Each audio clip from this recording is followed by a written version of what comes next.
ಸ್ನೇಹಿತರೆ ನಮಸ್ಕಾರ. Study I Kannada ಚಾನಲ್ಗೆ ಸ್ವಾಗತ. ದೇಶದ ಖ್ಯಾತ ಪರಿಸರವಾದಿ, ಪಶ್ಚಿಮಘಟ್ಟ ಸಂರಕ್ಷಣೆಯ ಸಮಿತಿಯ ಅಧ್ಯಕ್ಷರಾದಂಥ ಶ್ರೀ ಮಾಧವ್ ಗಾಡ್ಗೀಳ್ ಅವರು ದಿನಾಂಕ 7 ಜನವರಿ 2026ರಂದು ತಮ್ಮ 83ನೇ ವಯಸ್ಸಿಗೆ ಪೂನಾದಲ್ಲಿ ನಿಧನರಾಗಿದ್ದಾರೆ. ಇವರು ಪಶ್ಚಿಮಘಟ್ಟಗಳ ಸಂರಕ್ಷಣೆ, ಪರಿಸರ ವಿಷಯಗಳಲ್ಲಿ ಅಪಾರವಾದ ಅನುಭವವನ್ನು ಹೊಂದಿರತಕ್ಕಂಥ ಖ್ಯಾತ ಪರಿಸರವಾದಿ. ಪಶ್ಚಿಮಘಟ್ಟ ಸಂರಕ್ಷಣಾ ಸಮಿತಿಯ ಅಧ್ಯಕ್ಷರಾಗಿದ್ದರು. ಜೊತೆಗೆ ಇವರಿಗೆ ಪದ್ಮಭೂಷಣ ಪ್ರಶಸ್ತಿಯನ್ನು ಕೂಡ ನೀಡಿ ಗೌರವಿಸಲಾಗಿದೆ. ಮಾಧವ್ ಗಾಡ್ಗೀಳ್ ಅವರು ಪರಿಸರ ರಕ್ಷಣೆಯಲ್ಲಿ ತಮ್ಮದೇ ಆದಂಥ ಕೊಡುಗೆಯನ್ನು ನೀಡಿದ್ದಾರೆ. ಈ ಒಂದು ವಿಡಿಯೋದಲ್ಲಿ ಶ್ರೀ ಮಾಧವ್ ಗಾಡ್ಗೀಳ್ ಅವರ ಬಗ್ಗೆ ಹಾಗೂ ಪಶ್ಚಿಮಘಟ್ಟಗಳ ಬಗ್ಗೆ ಸಂಪೂರ್ಣವಾಗಿ ತಿಳಿದುಕೊಳ್ಳೋಣ. ವಿಡಿಯೋ ಪ್ರಾರಂಭಿಸೋದಕ್ಕಿಂತ ಮುಂಚೆ ಚಾನಲ್ನ ಯಾರ್ಯಾರು ಸಬ್ಸ್ಕ್ರೈಬ್ ಆಗಿಲ್ಲ ದಯವಿಟ್ಟು ಚಾನಲ್ನ ಸಬ್ಸ್ಕ್ರೈಬ್ ಮಾಡಿ ಹಾಗೂ ಮುಂದಿನ ವಿಡಿಯೋಗಳ ನೋಟಿಫಿಕೇಷನ್ಗಾಗಿ ಪಕ್ಕದಲ್ಲಿರ್ತಕ್ಕಂಥ ಬೆಲ್ ಐಕಾನ್ ಮೇಲೆ ಕ್ಲಿಕ್ ಮಾಡಿ.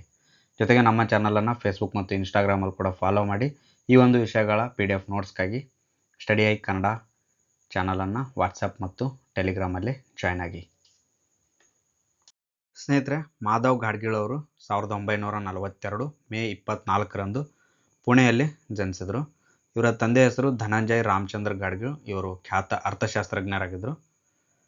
ದಿನಾಂಕ 7 ಜನವರಿ 2026ರಂದು ಇದೇ ಪುಣೆಯಲ್ಲಿ ತಮ್ಮ 83ನೇ ವಯಸ್ಸಿಗೆ ಮಾಧವ್ ಗಾಡ್ಗೀಳ್ ಅವರು ನಿಧನರಾಗಿದ್ದಾರೆ. ಇವರು ಪುಣೆಯಲ್ಲಿ ಪದವಿಯನ್ನು ಮುಗಿಸಿ ನಂತರ ಮುಂಬೈ ವಿಶ್ವವಿದ್ಯಾಲಯದಲ್ಲಿ ಪ್ರಾಣಿಶಾಸ್ತ್ರದಲ್ಲಿ ಸ್ನಾತಕೋತ್ತರ ಪದವಿಯನ್ನು ಪಡೆದುಕೊಂಡಿದ್ದಾರೆ. ಅವರು 1969ರಲ್ಲಿ ಹಾರ್ವರ್ಡ್ ವಿಶ್ವವಿದ್ಯಾಲಯದಲ್ಲಿ ಗಣಿತ, ಪರಿಸರ ವಿಜ್ಞಾನ ಮತ್ತು ಪ್ರಾಣಿಗಳ ನಡವಳಿಕೆ ವಿಷಯದಲ್ಲಿ PhDಯನ್ನು ಪಡೆದುಕೊಂಡಿದ್ದಾರೆ. 1973ರಿಂದ ಬೆಂಗಳೂರಿನ ಭಾರತೀಯ ವಿಜ್ಞಾನ ಸಂಸ್ಥೆ IIScಯಲ್ಲಿ ಪ್ರಾಧ್ಯಾಪಕರಾಗಿ ಸೇವೆಯನ್ನು ಸಲ್ಲಿಸಿದ್ದಾರೆ. IIScಯಲ್ಲಿ 31 ವರ್ಷಗಳ ಒಂದು ಸೇವೆಯ ಅವಧಿಯಲ್ಲಿ ಪ್ರಮುಖ ಸಂಸ್ಥೆಗಳಾದಂಥ centre for ecological science, centre for theoretical studies ಸ್ಥಾಪಿಸಿ ಪರಿಸರ ಅಧ್ಯಯನದಲ್ಲಿ ಆಧುನಿಕತೆಗೆ ಅವಕಾಶವನ್ನು ಕಲ್ಪಿಸಿದ್ದಾರೆ. ಮೂಲತಃ ಮರಾಠಿ ಭಾಷಿಗರಾದರೂ ಕೂಡ ಕನ್ನಡವನ್ನು ತುಂಬ ಸರಾಗವಾಗಿ ಮಾತನಾಡ್ತಾ ಇದ್ದರು. 2004ರಲ್ಲಿ ಇವರು ತಮ್ಮ ನಿವೃತ್ತಿಯ ನಂತರನೂ ಕೂಡ ಪುಣೆಯ ಅಗರ್ಕರ್ ರಿಸರ್ಚ್ ಇನ್ಸ್ಟಿಟ್ಯೂಟ್ ಮತ್ತು ಗೋವಾ ವಿಶ್ವವಿದ್ಯಾಲಯಗಳಲ್ಲಿ ಪ್ರಾಧ್ಯಾಪಕರಾಗಿ ಸೇವೆಯನ್ನು ಸಲ್ಲಿಸಿದ್ದಾರೆ. ಮಾಧವ್ ಗಾಡ್ಗೀಳ್ ಅವರು ಇತಿಹಾಸ ತಜ್ಞ ರಾಮಚಂದ್ರ ಗುಹಾರ್ ಅವರೊಂದಿಗೆ ಪುಸ್ತಕಗಳನ್ನು ಬರೆದಿದ್ದಾರೆ. ಮೊದಲನೇದಾಗಿ ಈ ಬಿರುಕು ಬಿಟ್ಟ ಭೂಮಿ, ಭಾರತದ ಪರಿಸರ ಇತಿಹಾಸ ಅಂತ ಹೇಳಿ. ಸೆಕೆಂಡ್ ಬಂದ್ಬಿಟ್ಟು ಪ್ರಕೃತಿಯ ಬಳಕೆ ಮತ್ತು ದುರುಪಯೋಗ. ಈ ಎರಡೂ ಪುಸ್ತಕಗಳನ್ನು ಮಾಧವ್ ಗಾಡ್ಗೀಳ್ ಅವರು ಇತಿಹಾಸ ತಜ್ಞರಾದಂಥ ಶ್ರೀ ರಾಮಚಂದ್ರ ಗುಹಾರ್ ಅವರೊಂದಿಗೆ ಸೇರಿ ಬರೆದಂಥ ಪುಸ್ತಕಗಳು. ಪರಿಸರದ ಅಧ್ಯಯನಕ್ಕಾಗಿ ಮಾಧವ್ ಗಾಡ್ಗೀಳ್ ಅವರ ಒಳಗೊಂಡಂತೆ ನೇಮಕಗೊಂಡ ಸಮಿತಿಗಳು. ಮೊದಲನೇದಾಗಿ 2010ರಲ್ಲಿ ಪಶ್ಚಿಮ ಘಟ್ಟಗಳ ಸಂರಕ್ಷಣೆಗಾಗಿ ಕೇಂದ್ರ ಅರಣ್ಯ ಮತ್ತು ಪರಿಸರ ಹಾಗೂ ಹವಾಮಾನ ಬದಲಾವಣೆ ಸಚಿವಾಲಯ ಮಾಧವ್ ಗಾಡ್ಗೀಳ್ ಅವರ ಅಧ್ಯಕ್ಷತೆಯಲ್ಲಿ ಆಯೋಗವನ್ನು ರಚಿಸಲಾಗಿತ್ತು. ಇದನ್ನು ಗಾಡ್ಗೀಳ್ ಆಯೋಗ ಅಂತಲೇ ಹೇಳಿ ಕರೆಯಲಾಗ್ತಾ ಇತ್ತು. ಸೆಕೆಂಡು, ಉತ್ತರ ಕನ್ನಡ ಜಿಲ್ಲೆಯ ಬೆಡ್ತಿ ಮತ್ತು ಅಘನಾಶಿನಿ ನದಿ ಪಾತ್ರದ ಪ್ರವಾಸ ಮತ್ತು ವಿಶೇಷ ಅಧ್ಯಯನಕ್ಕಾಗಿ ಕೂಡ ಒಂದು ಸಮಿತಿಯನ್ನು ರಚಿಸಲಾಗಿತ್ತು. 1976ರಲ್ಲಿ ಬಿದಿರು ಅಧ್ಯಯನಕ್ಕಾಗಿ ಕರ್ನಾಟಕ ಸರ್ಕಾರ ನೇಮಿಸಿದಂಥ ಸಮಿತಿಯಲ್ಲಿ ಗಾಡ್ಗೀಳ್ ಅವರಿಗೂ ಕೂಡ ಸ್ಥಾನವನ್ನು ನೀಡಲಾಗಿತ್ತು. ದೇಶದ ಮೊದಲ ಜೀವಗೋಳ ಮೀಸಲು ನೀಲಗಿರಿ ರಕ್ಷಿತ ಪ್ರದೇಶದ ರಚನೆಯಲ್ಲಿ ಬಹುಮುಖ್ಯವಾದ ಪಾತ್ರವನ್ನು ವಹಿಸಿದಂಥವರು ಮಾಧವ್ ಗಾಡ್ಗೀಳ್ ಅವರು. ಕರ್ನಾಟಕ ಸರ್ಕಾರದಿಂದ ಬಂಡೀಪುರ ಹುಲಿ ಅಭಯಾರಣ್ಯದಲ್ಲಿ ಆನೆಗಳ ಅಧ್ಯಯನಕ್ಕಾಗಿ ಗಾಡ್ಗೀಳ್ ಅವರನ್ನು ನಿಯೋಜಿಸಲಾಗಿತ್ತು. ಮಾಧವ್ ಗಾಡ್ಗೀಳ್ ಅವರ ಪರಿಸರ ರಕ್ಷಣೆಯಲ್ಲಿ ನೀಡಿರತಕ್ಕಂಥ ಕೊಡುಗೆಗೆ ಓಲೋ ಪರಿಸರ ಪ್ರಶಸ್ತಿ, ಟೈಲರ್ ಪ್ರಶಸ್ತಿ, ವಿಶ್ವಸಂಸ್ಥೆ ಪರಿಸರ ಕಾರ್ಯಕ್ರಮ, ಮಾಧವ್ ಗಾಡ್ಗೀಳ್ ಅವರು ಸೇರಿದಂತೆ ಪರಿಸರ ಸಂರಕ್ಷಣೆಗಾಗಿ ಶ್ರಮಿಸಿದಂಥ 6 ಜನ ಸಾಧಕರಿಗೆ 2024ರಲ್ಲಿ ಚಾಂಪಿಯನ್ ಆಫ್ ದಿ ಅರ್ತ್ ಪ್ರಶಸ್ತಿಯನ್ನು ಕೂಡ ನೀಡಿ ಗೌರವಿಸಲಾಗಿತ್ತು. 1981ರಲ್ಲಿ ಕೇಂದ್ರ ಸರ್ಕಾರ ಪದ್ಮಶ್ರೀ ಪ್ರಶಸ್ತಿಯನ್ನು ಕೂಡ ಇವರಿಗೆ ನೀಡಿದೆ. 2006ರಲ್ಲಿ ಪದ್ಮಭೂಷಣ ಪ್ರಶಸ್ತಿಯನ್ನು ನೀಡಲಾಗಿದೆ. ಕರ್ನಾಟಕ ಸರ್ಕಾರ ರಾಜ್ಯೋತ್ಸವ ಪ್ರಶಸ್ತಿಯನ್ನು ನೀಡಿ ಗೌರವಿಸಲಾಗಿದೆ. ದಕ್ಷಿಣ ಭಾರತದ ಶ್ವಾಸಕೋಶ ಅಂತ ಕರೆಯಲ್ಪಡುವ ಪಶ್ಚಿಮ ಘಟ್ಟಗಳ ಬಗ್ಗೆ ನೋಡೋಣ. ಪಶ್ಚಿಮ ಘಟ್ಟಗಳು ಹಿಮಾಲಯ ಪರ್ವತಕ್ಕಿಂತ ಹಳೆ ಬೆಟ್ಟಗಳಾಗಿದ್ದು ಪಶ್ಚಿಮ ಕರಾವಳಿಗೆ ಸಮಾನಾಂತರವಾಗಿ 6 ರಾಜ್ಯಗಳ ಮೂಲಕ ಹಾಯ್ದು ಹೋಗಿದ್ದಾವೆ. 1600 ಕಿಲೋಮೀಟರ್ ಉದ್ದದ ಮತ್ತು 100 ಕಿಲೋಮೀಟರ್ ಅಗಲದ ಪರ್ವತ ಶ್ರೇಣಿಯನ್ನು ಇವು ಹೊಂದಿದ್ದಾವೆ.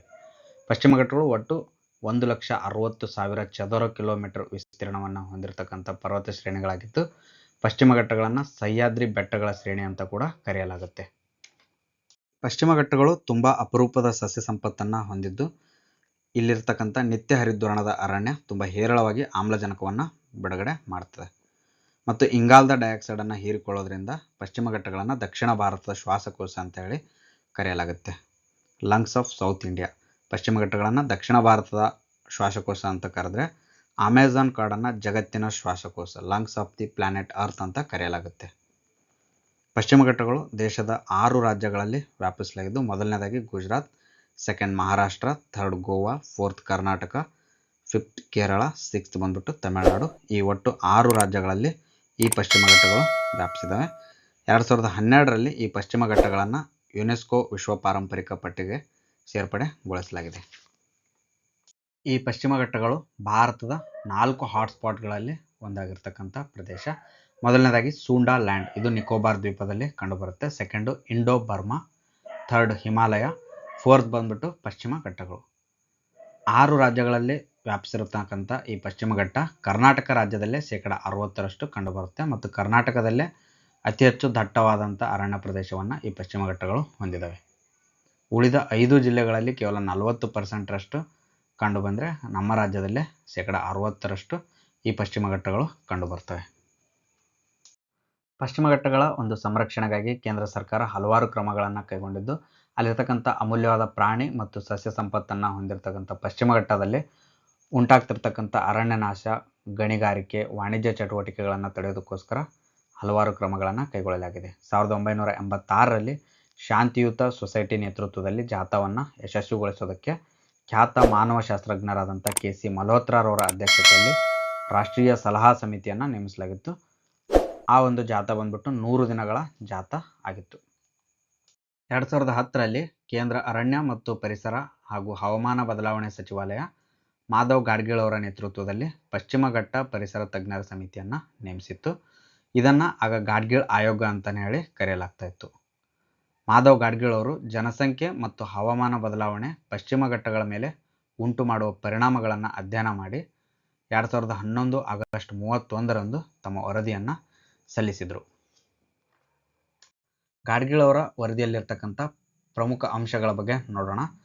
ಮೊದಲನೇದಾಗಿ ಪಶ್ಚಿಮ ಘಟ್ಟದ ಬಹುಪಾಲನ್ನು ಪರಿಸರ ಸೂಕ್ಷ್ಮ ವಲಯ ಅಂತ ಹೇಳಿ ಪರಿಗಣಿಸಬೇಕೆಂದು ಅವರು ಶಿಫಾರಸನ್ನು ಮಾಡಿದರು. ಸೆಕೆಂಡು, ಪಶ್ಚಿಮ ಘಟ್ಟದ ವ್ಯಾಪ್ತಿಯ 6 ರಾಜ್ಯಗಳಲ್ಲಿ ಇರ್ತಕ್ಕಂಥ 14 ಜಿಲ್ಲೆ ಮತ್ತು 142 ತಾಲೂಕುಗಳನ್ನು ಒಳಗೊಂಡಂತೆ ಇಡೀ ಪಶ್ಚಿಮ ಘಟ್ಟವನ್ನು ಪರಿಸರ ಸೂಕ್ಷ್ಮ ವಲಯ ಅಂತ ಹೇಳಿ ಘೋಷಿಸಬೇಕೆಂದು ಅವರು ವರ್ಗೀಕರಿಸಿ ತಿಳಿಸಿದರು. ಥರ್ಡು, ಗಾಡ್ಗೀಳ್ ಸಮಿತಿಯ ಶಿಫಾರಸಿನ ಬಗ್ಗೆ ವಿರೋಧ ವ್ಯಕ್ತವಾದಂಥ ಹಿನ್ನೆಲೆಯಲ್ಲಿ 2012ರಲ್ಲಿ ಕಸ್ತೂರಿ ರಂಗನ್ ಅವರ ನೇತೃತ್ವದ ಒಂದು ಸಮಿತಿಯನ್ನು ಪಶ್ಚಿಮ ಘಟ್ಟಗಳ ಅಧ್ಯಯನಕ್ಕಾಗಿ ನೇಮಿಸಲಾಗುತ್ತೆ. ಭಾರತ ಸರ್ಕಾರ 2012ರಲ್ಲಿ ಡಾಕ್ಟರ್ ಕೆ. ಕಸ್ತೂರಿ ರಂಗನ್ ಅವರ ನೇತೃತ್ವದಲ್ಲಿ 10 ಸದಸ್ಯರಿರತಕ್ಕಂಥ ಒಂದು ಉನ್ನತ ಮಟ್ಟದ ಕಾರ್ಯಪಡೆಯನ್ನು ನೇಮಿಸಲಾಗುತ್ತೆ. ದಿನಾಂಕ 15 ಏಪ್ರಿಲ್ 2013ರಂದು ಈ ಒಂದು ಕಾರ್ಯಪಡೆ ತನ್ನ ವರದಿಯನ್ನು ಕೇಂದ್ರ ಸರ್ಕಾರಕ್ಕೆ ಸಲ್ಲಿಸುತ್ತೆ.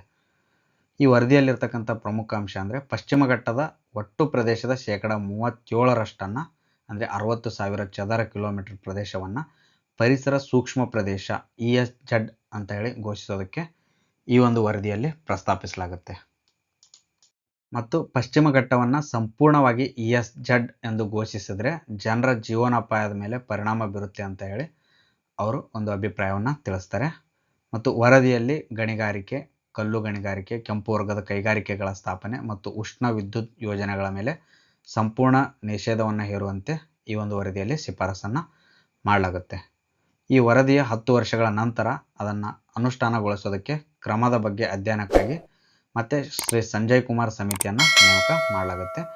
ಈ ಸಮಿತಿ ಕೂಡ 56,825 ಚದರ ಕಿಲೋಮೀಟರ್, ಅಂದರೆ ಕರ್ನಾಟಕದ 20,668 ಚದರ ಕಿಲೋಮೀಟರನ್ನು ಸೇರಿಸಿ ESZ ಅಂತ ಹೇಳಿ ಘೋಷಿಸೋದಕ್ಕೆ ಒಂದು ಶ್ರೀ ಸಂಜಯ್ ಕುಮಾರ್ ಸಮಿತಿಯಲ್ಲಿ ತಿಳಿಸಲಾಗುತ್ತೆ. ಸ್ನೇಹಿತರೆ, ಈ ವಿಡಿಯೋದಲ್ಲಿ ದೇಶದ ಖ್ಯಾತ ಪರಿಸರವಾದಿಯಾದಂಥ ಮಾಧವ್ ಗಾಡ್ಗೀಳ್ ಅವರ ಬಗ್ಗೆ ಹಾಗೂ ಪಶ್ಚಿಮ ಘಟ್ಟಗಳ ಬಗ್ಗೆ ನೀಡಿರ್ತಕ್ಕಂಥ ಮಾಹಿತಿ ನಿಮಗೆಲ್ಲ ಇಷ್ಟ ಆಗಿದೆ ಅಂತ ತಿಳ್ಕೊತೀನಿ. ವಿಡಿಯೋ ಇಷ್ಟ ಆಗಿದ್ರೆ ವಿಡಿಯೋನ ಲೈಕ್ ಮಾಡಿ ಮತ್ತು ಆದಷ್ಟು ಜನರಿಗೆ ಶೇರ್ ಮಾಡಿ. ಹಾಗೂ ನಮ್ಮ ಚಾನಲ್ನ ಇನ್ನೂ ಯಾರ್ಯಾರು ಸಬ್ಸ್ಕ್ರೈಬ್ ಆಗಿಲ್ಲ ದಯವಿಟ್ಟು ಚಾನಲ್ನ ಸಬ್ಸ್ಕ್ರೈಬ್ ಮಾಡಿ. ಹಾಗೂ ಮುಂದಿನ ವಿಡಿಯೋಗಳ ನೋಟಿಫಿಕೇಷನ್ಗಾಗಿ ಪಕ್ಕದಲ್ಲಿರ್ತಕ್ಕಂಥ ಬೆಲ್ ಐಕಾನ್ ಮೇಲೆ ಕ್ಲಿಕ್ ಮಾಡಿ. ಜೊತೆಗೆ ನಮ್ಮ ಚಾನಲನ್ನು ಫೇಸ್ಬುಕ್ ಮತ್ತು ಇನ್ಸ್ಟಾಗ್ರಾಮಲ್ಲಿ ಕೂಡ ಫಾಲೋ ಮಾಡಿ. ಹಾಗೂ ಈ ಒಂದು ವಿಷಯಗಳ PDF ನೋಟ್ಸ್ಗಾಗಿ ಸ್ಟಡಿ ಐ ಕನ್ನಡ ಚಾನಲನ್ನು ವಾಟ್ಸಪ್ ಮತ್ತು ಟೆಲಿಗ್ರಾಮಲ್ಲಿ ಜಾಯ್ನ್ ಆಗಿ. ಧನ್ಯವಾದಗಳು.